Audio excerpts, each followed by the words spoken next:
F tilt carries me. I mean, I can He see says that. I mean, those are his words, not mine. But you know anyway. what? This is a great stage to end up on. He's gonna get FD and immediately started off with 29% after getting in. But Koolaid gonna get the grab, get it, not even to back up, just barely able to make out of it. Yeah, it's already some pretty good damage coming out from Koolaid right now, getting that clean 40. Now Link is I believe he's a fastballer. And if he's not a fastballer, he's definitely got that weight as well as sort of being not very tall, but just like a little bit tall. Link, when you grab him, he is combo.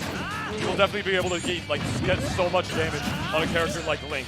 If you are able to get in, get those grabs, space those forward airs properly. And as you can see, that's already working out really, really well for Koolaid. But the thing when you do that against a Link, and especially a Link is proficient and as good as Glentendo, you're just feeding the meter with that rage, because then he'll grab you, down throw you, try and frame trap you with that up air, and with a character as light as Sheik, you never know, man. You might die at some pretty crazy percents. And one of the key factors is that Koolaid has to outspace him properly, like so, to get that F smash punish on the dare attempt. You know, even with all that rage, it's still a very scary situation. Like we said, you cannot get those kills very easily as Sheik, but when you get over commitments from Glentendo, you have to punish accordingly. Now Glentendo trying to keep him trapped at the ledge, going for the pivot F tilt, but Koolaid going to keep himself out of range.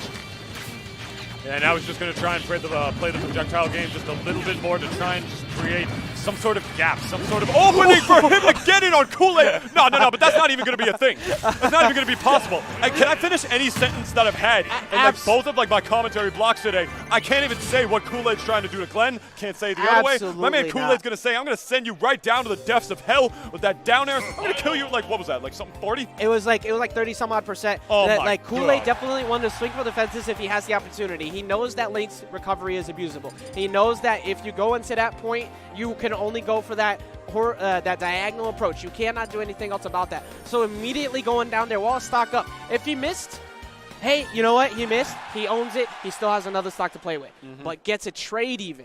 And Link was not going to make that back. Good mental awareness from Koolaid to get that kill. Absolute insanity, to say the very, very least.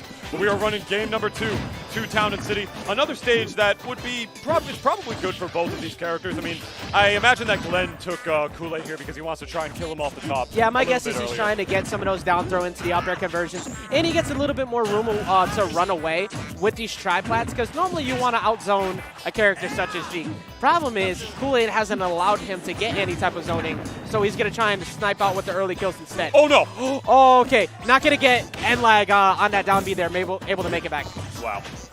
But the thing, with this counter pick for Glenn is that it is kind of good for Koolaid as well. There's a lot of space for Sheik to be able to needle camp. Like, despite the lower blast zones, the stage itself is actually the stage layout itself is actually pretty big. There's a lot of space for Koolaid to be able to use those needles and anything Glenn out if he has to. And half the time, the stage is like just a kind of a smaller version of Final Destination as that up air kills off. That's what I was just about to get to. Anything that helps Sheik get earlier kills is going to be beneficial to Koolaid. And now that this counter pick is here, he's able to get earlier up airs or up smashes off the top, and Glentendo paying for it for the first stock. We're seeing a lot of people get behind the stage here, getting hyped for Glentendo. You know, obviously, you get somebody who's playing a lower tier, or, well, I don't think of Link as a lower tier much lately at all, but just the uncommon play. You're going to get a lot more people cheering for him, but this is NE versus NJ right now. Yeah, yes, it definitely is with NJ.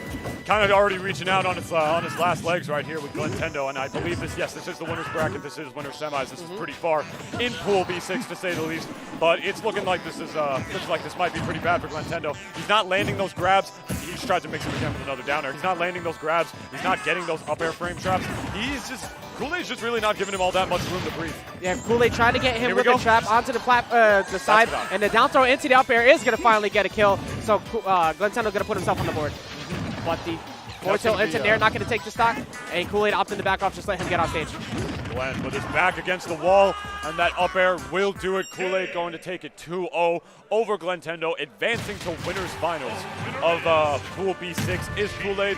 Glenn taking a trip down to the losers bracket. Still has a chance to make it out though, so definitely got to give some good props to him, putting up a fight against Koolaid. But yeah, look at that. I mean, Koolaid just took advantage of his character against the disadvantages of Link. Like, Link is sort of like an RTS character in that, like, he just wants to keep chucking projectiles at you. And if you don't give Link the time to set up all the stuff he has to set up, what's he really going to do? Exactly. Like if you can't get the zoning that you want, if you can't manage to force your opponent to feel oppressed by Link, so you can eventually get those strong hitboxes, you're not going to really get anything out of what you want for the toolkit of the character. Unfortunately, Sheik was so fast. He stayed out of range.